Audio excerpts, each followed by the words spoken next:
that Brian Carn has been exposed. This is not his first exposure, and it will not be his last. For Brian made his decision. He made a choice, a conscious choice, to continue to live the way he wanted to live.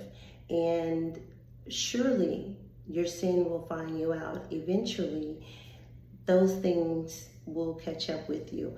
With any of us, anything that we are walking in, and we're not repenting from these things and truly changing, meaning to turn our heart posture, then that very thing will be the thing that chastises you. For him, that's his story. He got off track a long time ago, and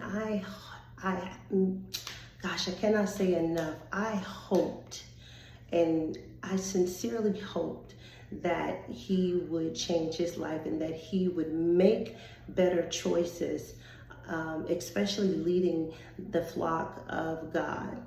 God is not in the mood for anyone to tickle the feelings of his people any further. He's never been a fan of it, but this is not the time to tickle the feelings of his people. Whether that's prophesying out of your own spirit, whether that's prophesying for money, whether that's in fornication, whatever that thing is that you're doing, homosexuality, there's a lot of that's going on. Oh gosh. There is a lot of homosexuality in the church. We're not talking about churches who have made themselves, all inclusive, and they accept that lifestyle. We're not talking about those type of churches. We're talking about ministers that get up to preach every Sunday, but yet they are literally sleeping with men behind their wives' backs. And if they're not married, then they're sleeping around with men. You have pastors that are flying men in from different parts of the world just for that very thing, to commit homosexual acts. And man, it's terrible. But I'm not here to celebrate, but what I will say is that you should all take this as a clear sign that God is saying enough is enough. Enough is enough.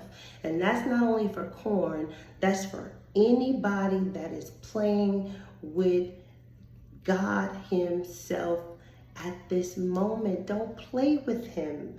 He knows us. He knows our hearts. He knows what's in our hearts.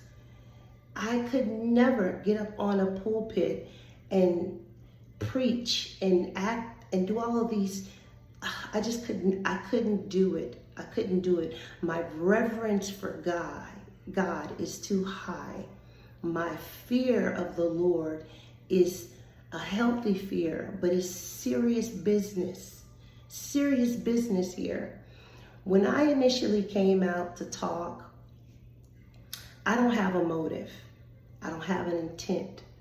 My only intent is to get the word out that God is allowing me to know.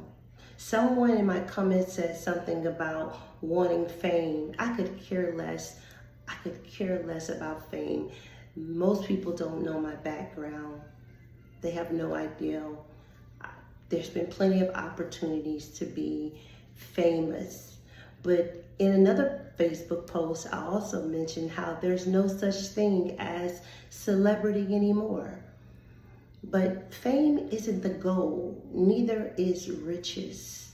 Neither is my name or title or any of those things.